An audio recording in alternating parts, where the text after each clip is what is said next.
자, 지난주에 이제 성령의 오심으로 세워진 교회에 대해서 함께 배웠습니다. 그게 이제 사도행전 2장의 내용인데요. 사도행전 2장의 내용으로 세워진 교회. 그래서 교회가 성령의 오심의 열매다. 오심의 열매다. 성령을 통해서 또 귀한 교회가 세워질 때 또 교회가 어떠한 일들을 기본적으로 해야 되는지에 대한 이야기를 같이 했습니다. 자, 제자들이 성령의 충만함을 얻자 담대하게 복음을 선포하기 시작을 했어요. 그래서 교회가 계속 성장하게 됐죠. 그래서 초대교회, 예루살렘 초대교회의 성장이 아주 급속도로 이루어지게 됐습니다.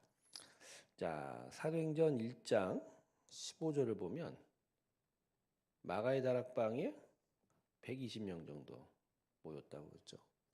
근데 사도행전 2장 41절에 성령이 오시고 나서 베드로의 담대한 설교와 성령 임재를 통해서 오순절에 3,000명이 세례를 받았다고 하지 않습니까? 자, 근데 이게 또 사도행전 4장 4절로 가면 나면서 안전뱅이의 사건이 이제 성전 미문에서 벌어지죠.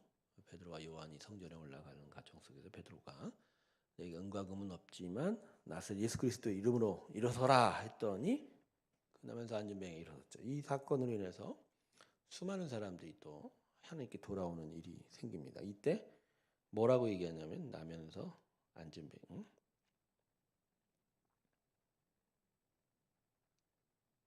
이때 몇 명이 들어왔냐면 5천 명이 들어왔습니다.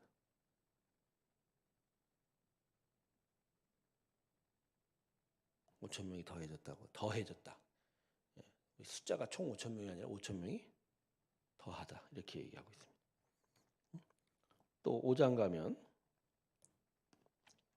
5장 14절에 가면 성전에 솔로몬 행각에 모인 숫자 함께 모여 예배하던 숫자가 남녀의 큰 무리라고 얘기했습니다. 큰 무리. 이때는 숫자를 세울 수가 없었던 거예요. 숫자가 셀 수가 없었던 거예요. 나중에 이제 이렇게 초창기에 이렇게다가 사도행전 이제 마지막 부분에 사도행전 21장 20절에 가보면 예루살렘 초대교회 수장이었던 예수님의 육체 형제 야고보의 증언에 뭐라고 얘기하냐면 유대인 중에 믿는 자가 수만 명이라고 얘기하고 있습니다. 수만 명. 자, 그러니까 지금 예루살렘 초대교회 숫자가 지금 120명에서 어디까지 불어난 거예요? 수만 명까지 불어난 거예요. 근데 이 기간이요, 이 성장의 기간이 10년도 채 되지 않은 시간들이었을 거예요. 10년도 채 되지 않은 시간. 왜냐하면 성령 강림이 AD 30년이거든요. 교회가 세워진 지. 그다음에 스데반의 순교가 이루어진 게 32년. 그죠? 2년 정도 사이에 스데반이 박해를 받았거든요. 그리고 복음이 뿔뿔이 흩어지고 나서 사도들이 사마리아까지 나아가 복음을 전하는 게 한 42년. AD 42년. 그러니까 30년에서 40년 사이, 약 10년 사이에 10년도 채 안 됐죠. 거의 한 5, 6년 또 채 안 된 시간 속에서 예루살렘 초대교회는 몇만 명, 수만 명의 사람으로 성장하게 된 겁니다. 그래서 신학자들은 대략 최소 2, 3만 명, 최대 10만 명까지 보고 있습니다. 예루살렘 10만 명. 자, 그러면 10만 명이나 되는 사람이 어디 모였을까? 이 문제가 나오죠. 10만 명, 최대 10만 명, 뭐 작게 봐도 2, 3만 명. 수만 명의 사람이 도대체 어디 모였을까요? 어디 모였을까요?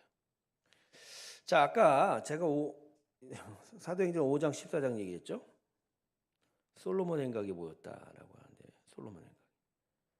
자, 여러분 솔로몬 행각이 어디죠? 어디에 모였나? 예, 첫 번째는요, 성전에 모였습니다. 성전에 모였습니다. 예, 여러분, 처음에 이들이 예수의 이름으로 모였을 때 이들이 모인 거에 대한 정의가 지금처럼 우리는 교회로 모인다 이랬을까요? 여러분 그렇지 않았습니다. 이들 대부분이 하나님을 아는 자였을 거예요. 그러니까 유대인들 중에 하나님을 아는 자들. 근데 그 하나님을 아는 자들이 십자가에 달린 예수를 하나님의 아들로 믿었다는 거예요. 그러니까 예수를 하나님의 아들로 믿었다라는 점이 다른 유대인들과 달랐지. 기본적으로 이들은 하나님의 존재, 하나님을 믿고 섬기는 거에 대해 별반 차이가 없었을 거예요. 자, 그러다 보니까 성전이라는 게 이들한테는 가장 중요한 장소가 되어 있을 거라는 거죠. 그러니까 처음부터 우리 지금 현대처럼 각각의 지역에 예배당을 만들어 놓고 거기에 주일날 모였다? 그것도 아니었을 거예요. 처음엔요, 주일날 모이는 것조차도 형식이 없었을 거예요. 그냥 예수를 이제 하나님의 아들로 믿었다는 것 뿐이에요. 그래서요, 초창기에는요, 기본적으로 성전에서 모였을 겁니다. 특별히 솔로몬 행각이라고 해서요. 솔로몬 행각이라 해서 이게 이제 성전이 저번에도 공부했지만 가장 바깥이 여인들의 뜰, 그다음에 그 안이 남자들의 뜰, 그 안이 이제 제사장의 공간이 있거든요. 그러니까 남자들은 남자들 뜰까지 들어가고 거기서 이제 제물을 바치는 일들이 나타나고 여인들은요, 장애인들, 흠이 있는 사람들은 여인들 뜰까지 가지 못한 거예요. 근데 이 여인들의 뜰이 되게 넓어요. 근데 여기에 솔로몬 행각이라는 곳이 있었답니다. 바로 이 솔로몬 행각 앞에 사람들이 모인 거예요. 사람들이 모인. 그러면 이 솔로몬 행각 앞에 큰 넓은 공터에 사람들이 모였다. 큰 무리로 모였던 거예요. 자, 그런데 계속 모였을까요, 여기요? 아니죠. 여러분 사도행전 2장 이후로 보십시오. 3장에 나면서 안진뱅이를 고치고 난 이후에 베드로와 요한을 그죠? 유대인들이 산헤드린 공회로 잡아가죠. 신문을 하게 되고 계속적으로 사도들을 붙잡아가고 예수 전하지 말라고 때리고 핍박이 계속되지 않습니까? 그러니까 성전을 장악하고 있던 제사장 무리들과 바리새인들이 산헤드린 공회 이 사두개 사람들이 계속 예수 믿는 자들 핍박을 계속 하고 있었던 상황이에요. 그러다 보니까 성전에는 처음에 모였지만 이게 곧 어려워지기 시작했을 거라는 거죠. 어려워지기. 그래서 성전에 모였지만 나중에 결국 어디죠? 각자의 집에서 모이기 시작했을 거예요. 모이기도 하고. 박해로 인해서. 그러면 각자의 집에서 어떻게 모였냐? 1, 2평 되는 작은 집에 다 모일 수 있는 건 아니잖아요. 그러니까 단체로 솔로몬 행각 앞에의 그런 공간에서 전체가 모였던 일들이 이제 사라지고 예루살렘 곳곳마다 좀 큰 집을 갖고 있는 자들이 예배의 장소로 모임의 장소로 자신의 집을 내어놓았을 거예요. 그 중에 하나가 이제 마가의 다락방이 될 수도 있고. 그래서 당시에 이제 큰 집들이 있었겠죠. 보통 이제 발견을 통해서 알아낸 것으로 보면 보통 2층 다락방 정도, 2층의 공간들이 보통 한 4, 50평이 넘는 데가 꽤 많았답니다. 그러다 보니까 거기에 사람들이 모이기 시작을 한 거예요. 하지만 한정없이 다 들어갈 수 있는 건 아니고 크게 모이면 한 200명 정도, 작게 모이면 한 4, 50명 정도. 그런 식으로 수만 명에 되는 성도들이 다 흩어지게 된 거예요. 그러면 이들이 흩어질 이 모임을 결국 어떻게 됐냐? 사도들이 돌아다닌 겁니다. 사도들이. 12명이나 되는 사도들이 있으니까 가룟 유다의 자리를 마띠아가 대신해서 12명의 사도들이 있으니까 모일 때마다 이 사도들이 흩어져서 각각의 자리들을 각각의 모임을 인도했을 겁니다. 하지만 12명 갖고 모자랐을 것 같죠. 그러니까 12명으로 모자른 자리는 사도들만이 한 게 아니고 예수님의 부활의 증인된. 왜냐하면 이때의 모임은 별다른 게 아니에요. 예수님이 가르치신 말씀과 예수의 십자가와 부활에 대해서 증인을 목격한 걸 그대로 전하는 일들이었으니까. 보통 이제 예수님의 공생의 기간 동안 이제 세우신 제자들이 12명만 있지 않습니다. 12명이라는 핵심 제자도 있지만 사도도 있지만 그 바깥에 60명이라는 조직도 있고 뭐 150명의 조직, 120명의 조직. 계속적으로 그 핵심 조직들이 점점 이렇게 분화가 되어 있거든요. 아마 그런 사람들까지도 아마 복음을 전하고 모임을 했었을 거라는 거예요. 자, 이렇게 사람 숫자 들면서 성전에서 모였다가 박해가 일어나고 그래서 이제 각자의 집으로 다락방으로 모이게 되었다. 그래서 초창기의 교회는 기본적으로 일단 소그룹화된 거예요. 다음에 가정 예배가 주였을 거예요. 그래서 지금 뭐 가정교회 한다라는 분들이 이런 초대교회 이런 부분들을 생각하면서 가정교회로 회복하자 이렇게 주장하고도 있는 거거든요. 대략적으로 하여간 이런 식으로 모였으면 아마 가정교회로 한 뭐 100명 정도 모인 그런 교회가 한 많게는 한 1000개 정도. 그래야 한 10만 명이 되는 거지 않습니까? 아마 그 정도의 숫자로 많이 불어나지 않았을까. 자, 이러면서 아까 제가 얘기했죠. 모이는 시간에 대한 이야기죠. 모이는 시간. 성전은 뭐 365일 열어놓으니까. 그죠? 아마 이때는 매일 모였던 것 같아요. 성전에. 하지만 각자의 집으로 가면서 초창기에도 매일 모였겠지만 아마 그 중에서 하루를 아마 큰 모임의 날로 정했을 가능성이 커요. 바로 이때 예수의 부활을 기념하면서 안식일 다음 날을 우리는 모임의 날로 정하자. 주님께서 선언했어요. 그래서 주일이 이때 정해진 거예요. 그러니까 처음부터 예수님 믿었을 때 제자들이 우리는 주일날 모인다. 우리는 예배당을 간다. 이런 식이 되지 않았어요. 2, 3년의 어떤 과도기를 거쳐서 우리 예수 믿는 사람들은 이런 식으로 모여간다라는 게 형성이 되었을 거예요. 그러기에 이제 사도행전의 역사입니다. 물론 이제 우리 사도행전에는 이제 그러한 형식들의 역사는 기록하고 있지 않지만 신학자들이 파악을 한 과정은 바로 이렇게 세워져 가는 거죠. 그래서 여러분 예루살렘 초대교회가 세워질 때 이렇게 생각하시면 돼요. 처음엔 다 같이 큰 장소에서 모였다가 박해 때문에 나누어져서 다락방으로 모였다.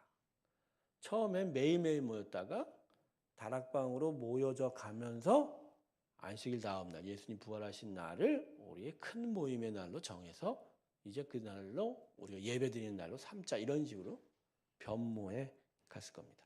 이게 초대교회의 역사의 아주 중요한 포인트가 되는 거죠. 어쨌든 초대교회가 성장을 하게 됩니다. 자, 근데 이 시간을 잘 보세요. 이 시간이 뭐냐면 일단은 역사적으로 보면 기원 후 30년 오순절에 교회 창립이죠. 이걸 하나님이 세우셨으니까. 그리고 나서 AD 33년이라고 이야기합니다. 스데반의 순교가 나타난 게. 그러니까 이 30년과 33년 사이에 대략적으로 3년밖에 안 돼요. 그러니까 교회가 어려움을 겪게 된 거는 3년 정도밖에 안 돼요. 성장도 한 3년 사이에 급속도로 하게 됐고 또 3년의 급속도는 성장 속에 교회가 또 큰 박해를 받는 위기의 시간을 얻게 됐다라는 거죠. 자, 그러면 이제 교회가 성장하는 과정 속에서 교회가 좋은 일만 나타나지 않습니다. 교회가 갈등과 박해가 나타나기 시작했습니다. 자, 사도행전에 나타나는 교회 갈등의 두 가지는 사건이 두 가지가 있죠. 첫 번째가 아나니아와 삽비라 사건입니다. 자, 여러분 이게 교회의 갈등이라고 하기에는 그렇죠. 아나니아와 삽비라는 한 개인의 일탈 사건처럼 보여집니다. 네. 어떤 하나님께 드리겠다고 서원했지만 하나님을 속이고 땅을 판 돈의 일부를 자기의 목으로 감추고 사도들에게는 갖다 주었던 것이 들통이 나서 결국 이들이 직사했지 않습니까? 이 사건은 그냥 개인적인 일탈로 기록이 되고 있는데 여러분 이렇지가 않아요. 이 개인적인 일탈이 아닙니다. 왜 그러냐면 여러분 삽비라와 아나니아가 왜 이런 사람이 나타나게 됐냐는 거죠. 자, 이게 이제 삽비라 아나니아의 사건은 사도행전 5장이죠. 근데 사도행전 2장과 사도행전 4장을 보면 공동체적 삶의 모습이 나타납니다. 그러니까 초대교회가 세워지면서 이 성도들이 성령의 충만함을 얻어서 자기 것을 주장하지 않고 어렵고 힘든 자들과 또 함께하는 믿음의 사람들과 같이 사용했다라는 이야기가 나오거든요. 재산권까지도 같이 사용한 것 같지는 않지만 많은 부분에 있어서 서로가 나누고 함께 누리는 삶의 모습들이 나타난 거예요. 그러니까 이러한 모습은 대단히 이타적이고도 예수의 십자가의 희생과 고난을 닮아가려고 하는 믿음의 반응들이었던 거죠. 그런데 사도행전 5장에 오면서 아나니아 삽비라 사건이 벌어진 거예요. 자, 이거는 드디어 교회의 믿음의 사람들에게 불순물이 끼기 시작했다는 거예요. 자, 아까도 얘기했죠. 3년이라는 시간 동안 급속도인 성장을 하게 되지 않습니까? 근데 그 급속도인 성장에서 많은 사람들이 예수를 믿게 되는 과정 속에서 그 모든 사람들이 전부 다 성경적이고 참된 신앙적인 삶으로 다 변했다. 이렇게 말할 수가 없는 거죠. 10만 명, 적게 쳐서 몇만 명에 칩시다. 그 몇만 명이라는 사람이 다 예수를 온전히 다 따랐다? 여러분, 사람의 심령이 하나님의 말씀을 변화가는 과정 속에서 빠르게 가는 과정도 있지만 또 느리게 변화가는 과정도 있거든요. 이건 하나님의 주권에 있는 거예요. 그러니까 전부 다 공동체적 삶을 살고 믿음의 순수함을 다 지녔다고 볼 수는 없는 거죠. 그러니까 서로가 다 정도의 차이가 있고 과정의 속도의 차이가 있었을 거예요. 근데 문제는 그냥 속도의 차이가 있으면 그냥 자기 스스로의 모습을 진실되게 내가 아직 그렇게 변하지 못했습니다. 이렇게 하면 되는데 아나니아와 삽비라는 거짓말을 했다는 게 문제예요. 근데 왜 이런 거짓말을 했을까? 이제 이 말씀을 갖고 여러분하고 나눴지만 아나니아와 삽비라가 자신들의 변화와 자신들의 믿음과는 별개로 더 많은 것을 공동체 안에서 얻으려고 했던 거예요. 결국 많은 사람이 있는 과정, 많은 사람이 모여서 모임을 하고 복음의 은혜를 나누게 되면 질서라는 게 필요하죠. 당연히 질서라는 것은 어떤 리더도 세워지게 되고 또 리더에 의해서 어떤 형식과 어떤 모임의 일들이 진행이 되겠죠. 그러면 이제 그 리더가 어떤 직분을 세웠다기보다 그런 리더가 세워져서 잘 끌고 가면 많은 사람들이 존경을 받게 됩니다. 그죠? 바로 이 부분이 아나니아와 삽비라가 거짓말하게 된 배경인 거예요. 자기들의 수준에서는 다 할 수 없는데 그 세워진 리더와 존경받는 사람들이 받는 것은 또 자기가 받기를 원하는 욕심. 그러다 보니까 자기의 변화로 순전하게 솔직하게 그냥 그거대로 사람들의 인정을 받고 하나님의 기쁨을 받는 일보단 뭔가 만들어내려고 하는 일이 있었던 거예요. 그게 바로 아나니아 삽비라의 거짓말이었던 거죠. 그렇죠? 속여서라도 공동체의 어떤 존경과 어떤 리더 앞에서 끌고 가는 자의 어떤 그런 겉으로 보여지는 어떤 그런 권위, 이득을 내가 얻고 싶어 보자. 여러분 이게 아나니아와 삽비라만의 이야기가 아닐 거라는 거예요. 많이 모여서 이제는 믿음의 순도가 서로 달라지는 과정 속에서 순전한 믿음의 길을 걸어가기보단 이렇게 무언가 다른 가치로 공동체에서 누리는, 공동체가 줄 수 있는 것들을 누리려고 하는 시도들이 곳곳에서 있었을 거예요. 크게 보면 믿음의 성장 과정 속에서 서로의 속도 차이 때문에 벌어지는 일이기도 하지만 너무 많은 자들이 다 예수의 은혜 안에서 변화되지 못한 채 세상적인 가치가 교회 안에서 많은 갈등을 만들어내기 시작했다라는 이야기가 되죠. 그래서 아나니아와 삽비라 사건 다음에 나타난 사건이 뭐죠? 사도행전 6장을 가면 드디어 헬라파와 그 유명한 헬라파와 히브리파의 갈등이 나타납니다. 헬라파 히브리파 갈등이 결국 뭐죠? 이 초대교회는 처음부터 세워질 때부터 공동체적 삶을 살기도 했지만 사회적으로 약자인 사람들 돕는 일에도 마음을 같이 했어요. 그건 하나님의 명령이었죠. 이웃을 사랑하고 또 긍휼과 구제를 하는 것을 대단히 중요하게 여겼죠. 그래서 이제 보통 이제 과부와 특별히 고아들을 살펴주는 일들을 행했는데 이 과부들을 살피는 과정 속에서 교회 구성원들의 어떤 출신 배경으로 인한 파벌 싸움으로 변지는 일이 생기기 시작했다는 거죠. 헬라파는 당시 전 세계를 통치하는 로마 제국, 그 전에 헬라 제국이 사용했던 공용어, 세상의 공용어였던 그리스어로 말을 할 줄 아는 사람을 헬라라고 하고요. 히브리파는 헬라어보단 예전부터 이스라엘 사람들이 사용했던 아람어, 히브리어를 사용하는 사람들이라는 거예요. 근데 히브리파는 헬라어를 할지 헬라어적 배경이 없다는 건 계속 가나안 땅에 살았다는 얘기고, 헬라파는요. 그 출신 배경이 이 가나안 땅에서 태어나지 않은 거예요. 포로기 이후에 온 세상으로 흩어진 디아스포라, 이스라엘 사람들이 곳곳에서 이방에서 태어나면서 그들의 후손들이 다시 가나안 땅으로 되돌아오는 과정 속에서 이들이 헬라어를 습득하고 헬라어로 말하고 헬라어적 사고방식을 갖는 그런 문화 속에 자랐다고 해서 헬라파라는 거거든요. 근데 이제 이 예루살렘 교회가 세워질 때 그 안에는 이전부터 계속 예루살렘에 거주하고 이스라엘 땅에 거주했던 사람도 있지만 이방에서 살다가 다시 되돌아온 헬라파도 있었던 거예요. 근데 이들이 처음에는 잘 뭉쳤을 거예요. 예수를 믿는 믿음 안에서.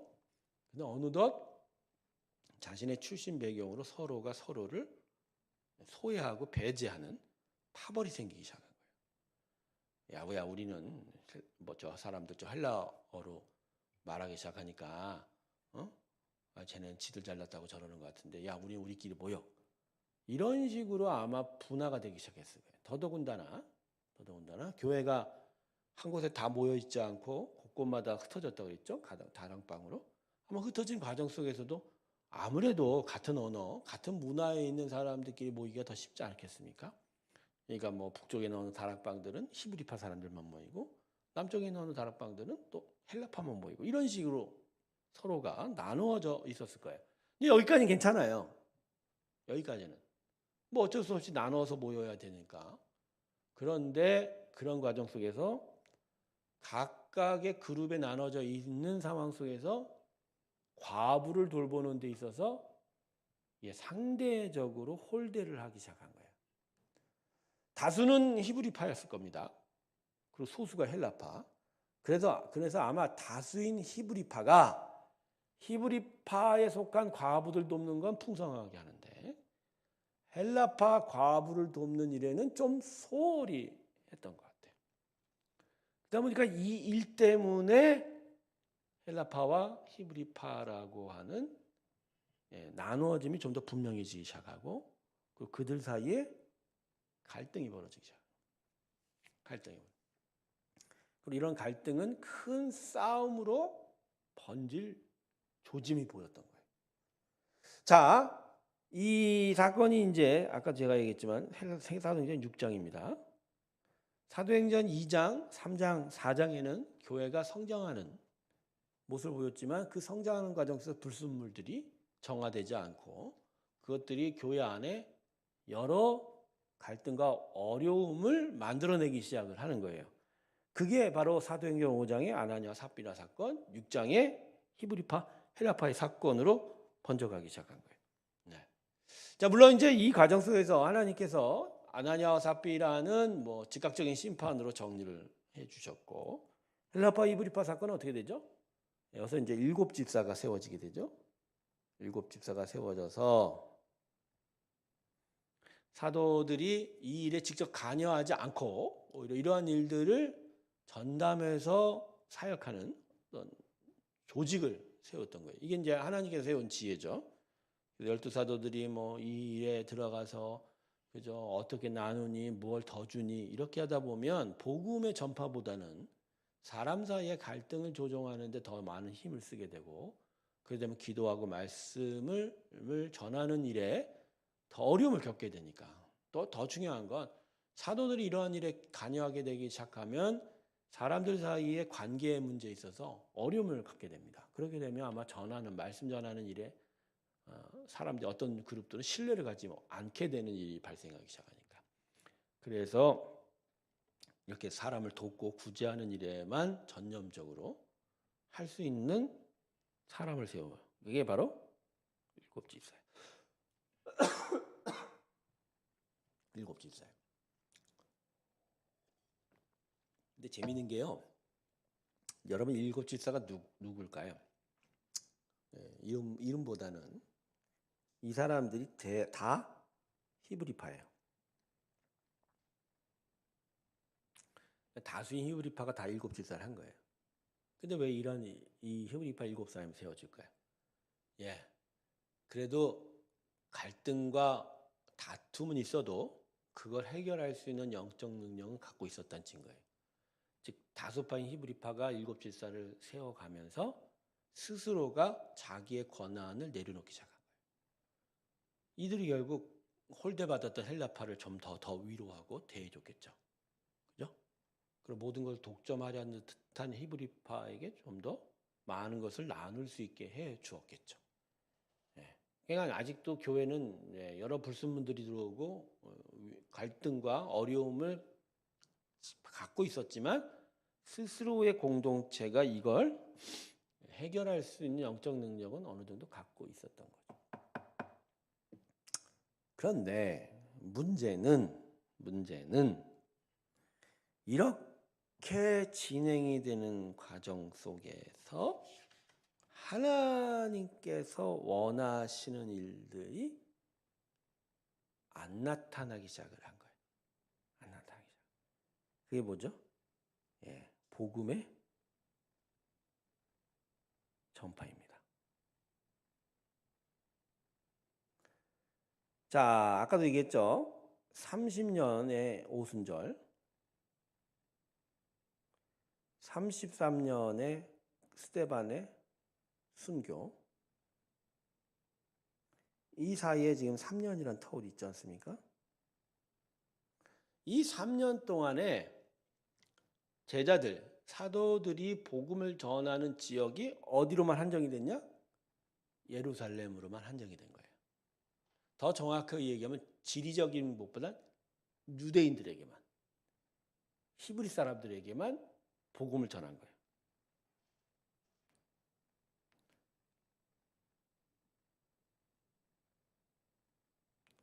하나님께서 원하셨던 거, 일단은 예루살렘에 이스라엘 사람들에게 복음을 전하고, 그들이 복음을 듣고 배우고 확신을 가고 다시 복음을 그들이 전하여 갈 때 이들이 예루살렘을 넘어서 유대인들을 넘어서 이방 사람들에게도 복음을 전해지기를 바랬던 거거든요. 근데 그게 안 나타나는 거예요. 그 결정적인 증거가 뭐냐면 아까 얘기했던 히브리파 헬라파 그 대립이 그거예요. 결국은 같은 피인 유대인임에도 불구하고 자신과 다른 언어를 쓴 헬라파들을 홀대했다라는 거. 이건 이들이 예수를 믿어도 여전히 예전 조상들, 예전 예수 믿지 않는 예전 바리새인들의 한계를 그대로 갖고 있다는 거죠. 예. 우리만 예수 믿는 거야. 우리만 택한 사람이야. 그죠? 다른 자들에게 이 복음을 전할 필요가 없어. 뭐 극단적으로 얘기하면 어떤 이스라엘 사람들이 갖고 있는 선민 사상이 버려지지 않고 하나님을 믿는 우리가 그죠? 예수라는 하나님의 아들을 확신하는 그 수준에서 머물고 있었다는 거죠. 근데 제자들에게 하나님 예수님께서 분명히 유언을 정하셨죠. 성령이 임하시면 너희가 예루살렘과 유대와 사마리아와 땅끝까지 나가 내 증인이 되리라. 분명히 땅끝까지 나아갈 것에서 가르쳤거든요. 근데 안 나가는 거예요. 오히려 안 나가고 갇혀서 큰 위기와 갈등만을 가지게 됩니다. 어떻게 보면 2년이란 짧은 3년이란 2, 3년의 짧은 시간 동안 아나니아와 삽비라 그다음에 힐브리파 헬라파의 갈등이 벌어진 이유가요. 이게 복음을 바깥으로 전하고 복음을 전하는 어떤 순전한 믿음의 일들이 줄었기 때문일 수도 있어요. 줄었기 때문일 수 있어요. 오히려 계속하여 복음을 전해 갔다면요. 그 복음의 순수성들의 생명이 계속 살아남아서 그죠? 어떤 그런 불순물들, 믿음을 온전히 이뤄내지 못하는 일들이 묻혀요. 그 생명 안에서. 오히려 그런 생명의 흐름 속에서 그런 것들이 청소가 되기 시작하죠. 근데 예루살렘 초대교회가 처음에는 막 왕성하게 자기들 복음을 전해서 예루살렘에 있는 많은 사람들이 예수를 믿게 됐지만 곧 자기 안의 문제로 그런 예수의 생명력 역사가 줄어들었다라는 거예요. 결국 하나님께서 이스라엘 이 초대교회를 손을 대기 시작했죠. 어떻게 손을 대셨습니까? 강제로 흩어지게 만든 거죠. 결국 이들이 이 안에 갇혀서 계속 이 모습을 가지게 되면 이전의 바리새인들과 별반 다를 것이 없는 거예요. 그들과 다를 거는 딱 하나지. 예수를 하나님의 아들로 믿은 정도지. 진짜 복음의 역사와 믿음의 일들을 드러내고 있느냐? 그렇지는 못하고 있다는 거죠. 그렇지는 못하고 있다. 그래서 하나님께서 어떤 일을 결국 허락하셨어요? 스데반의 순교가 나타나기 시작했어요. 그리고 스데반 순교로 큰 박해가 촉발이 됐죠.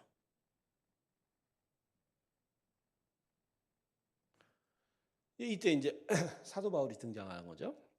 사울이라고 그때는 이제 불렀다고 그랬는데 뭐 사울이 된 게 아니고요. 원래 이름이 두 개예요.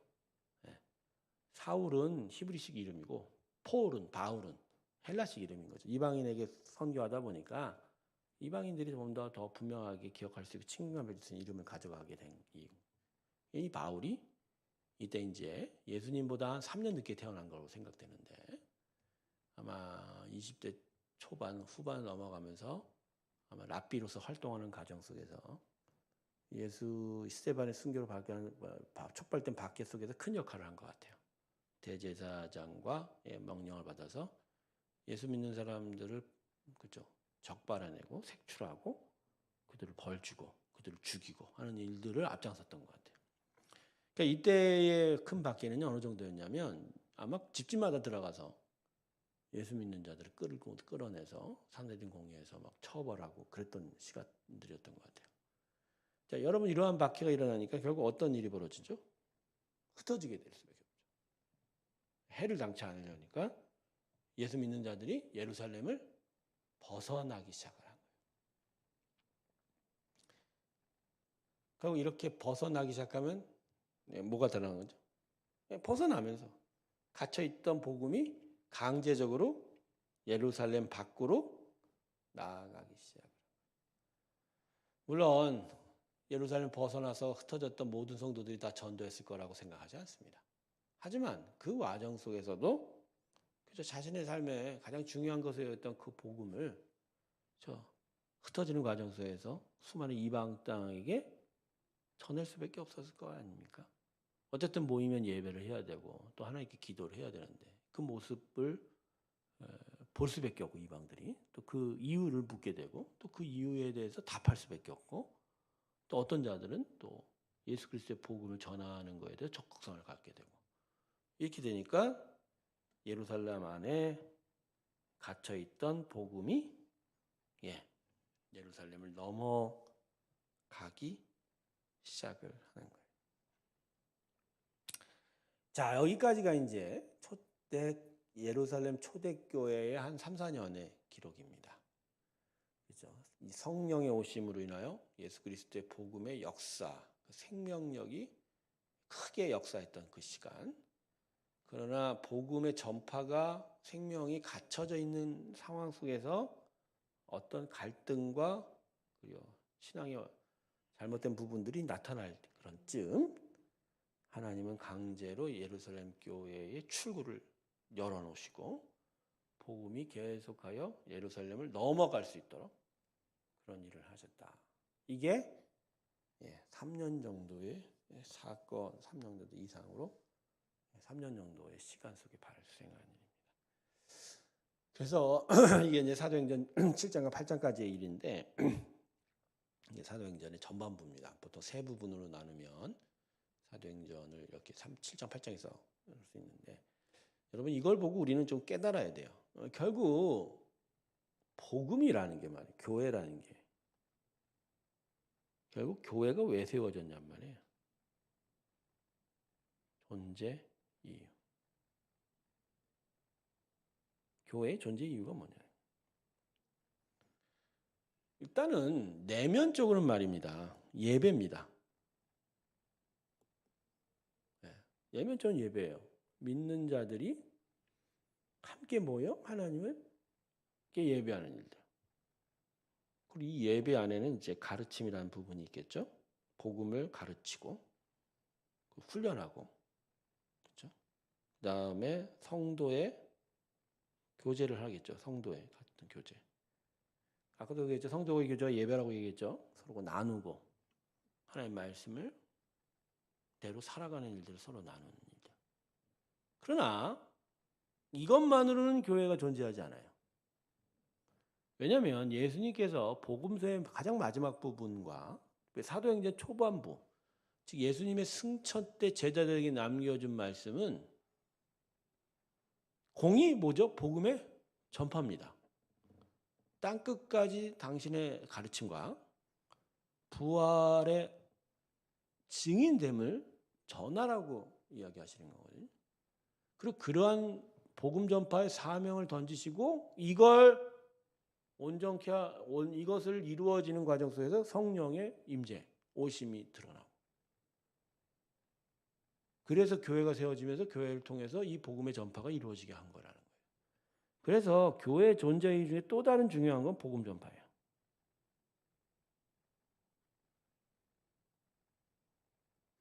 이게 두 가지 축이에요. 교회 존재 이유가 말입니다. 결국 세상에 대해서 우리는 예배하는 자라는 걸 보여주는 거예요. 그러나 그 세상에 대해서 우리는 뭐 하는 자다? 복음 전하는 거예요. 이 두 가지의 기둥이 교회를 근간을 유지하는 거예요. 그리고 이걸 통해서 교회의 생명력들이 살아나는 거예요.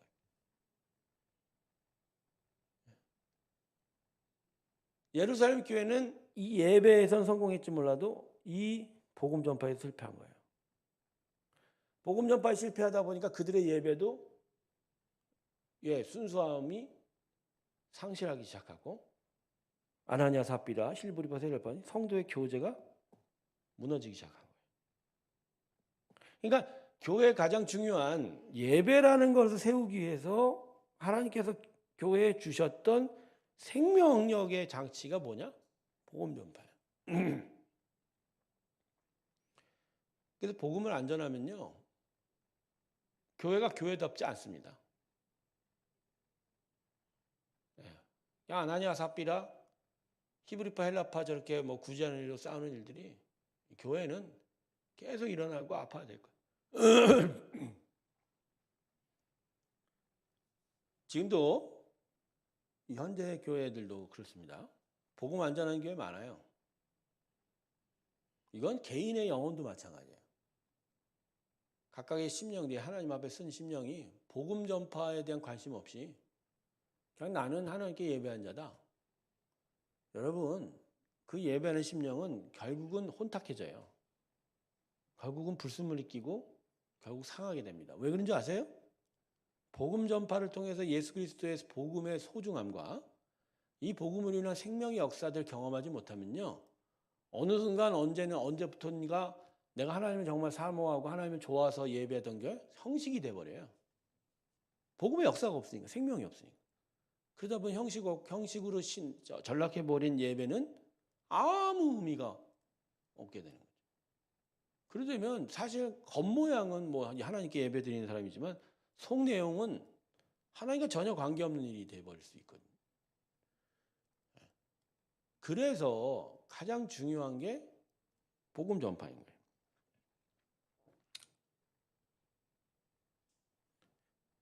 여러분, 복음을 전하십시오.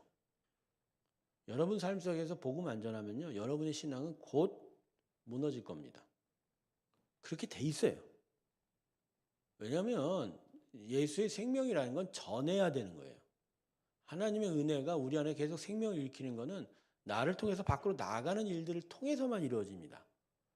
근데 그것이 뭐 그냥 나는 복음 안 전해, 그냥 나만 예수 잘 믿으면 돼. 안 그래요, 여러분. 복음은 그런 성질이 아니에요. 복음은 살리는 힘이에요. 나를 살려놨는데 내 안에 갇혀 있잖아요. 오히려 나에게 독이 됩니다. 계속적으로 살리는 힘을 잃어버리면요, 복음은 복음이 안 돼요. 은혜가 은혜가 안 돼요. 그냥 나를 더욱더 어떻게 보면 나를 더욱더 어렵게 만드는 독이 될 수 있어요. 복음은 계속 살리는 역사를 만들어내야 돼요. 그리고 그 살리는 역사 속에서 나도 같이 살아가는 거예요, 계속. 예. 그런 영적 충만, 영적인 흐름, 영적인 소통들을 이해하셔야 되는데, 이게 신앙을 이런 식의 기본적인 진리 안에서 살지 못하고, 내가 예수 믿어서 내가 복 받겠다라고만 하는 이런 우상적인 생각을 하다 보니까 복음 전파하고는 아예 담을 쌓아버리는 거예요. 그 전도하는 거 교회가 가리키는 거지. 그 정서선에서 접근하는 거예요. 그러니까 자기 영혼이 살고 내 영혼이 진짜 하나님 앞에 온전히 서는 쪽에는 무지한 거예요.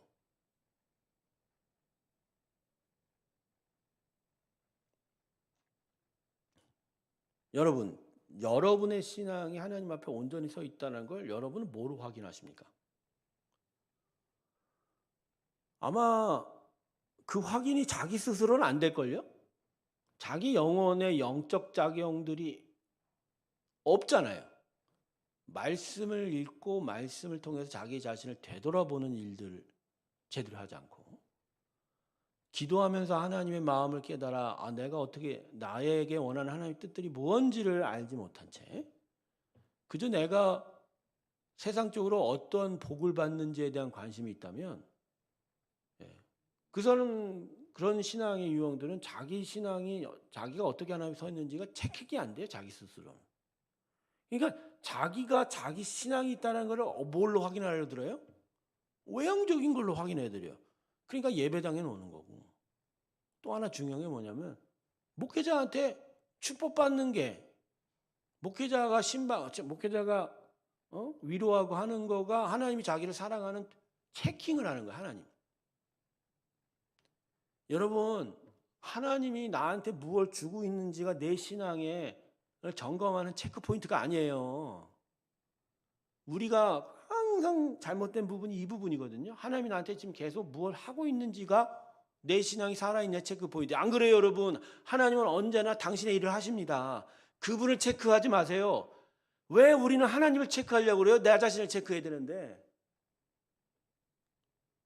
우리가 계속 신앙을 갖고 믿음의 삶을 하면서 어디에 관점을 두고 있어요? 내가 하나님 앞에서 지금 어떻게 살아있느냐가 체크가 안 돼. 뭘 체크하려고 그래? 하나님 나한테 복을 주시나? 하나님 나한테 은혜 주시나? 이걸 체크해. 그러니까 교회 예배 와도 뭘 체크해요? 오늘 은혜 받았어. 대부분 그럴걸요? 그 은혜가요, 하나님이 나한테 지금 살아계신가? 하나님이 뭘 하시는지가 체크가 되는 거예요.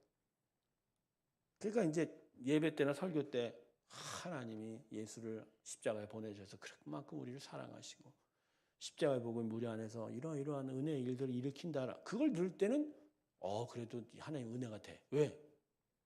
그 하나님이 체크가 되니까.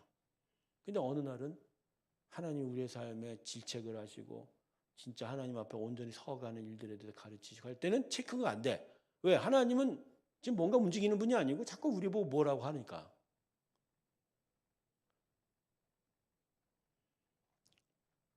제가 요새 깨닫는 게 그거예요. 우리는 하나님을 결국 부리는 사람들이다. 하나님을 체크해요. 하나님 나를 위해서 일을 좀 하십시오. 아니 왜 하나님 나한테 은혜를 안 주세요? 여러분 신앙은요. 하나님이 나한테 뭘 하시는지 체크하는 게 신앙이 아닙니다. 내가 하나님의 말씀과 가르침대로 또 하나님과 소통하고 하나님의 은혜 안에 머물기 위해서 내 자신을 계속 되돌아보는 게 신앙인 거예요. 근데 이거를 안 해봤으니까 한국교회가 가장 한국교회가 잘못한 부분의 하나가 이거예요. 성도들을 하나님 앞에 진짜 홀로 세워서 스스로 하나님과 관계를 맺고 하나님의 은혜를 스스로 받아가는 일들을 안 가르친 거예요. 그러니까 교회에만 나오고 헌금만 거두면 다 땡이라고 생각해요. 여기까지. 더 이상 얘기했다가는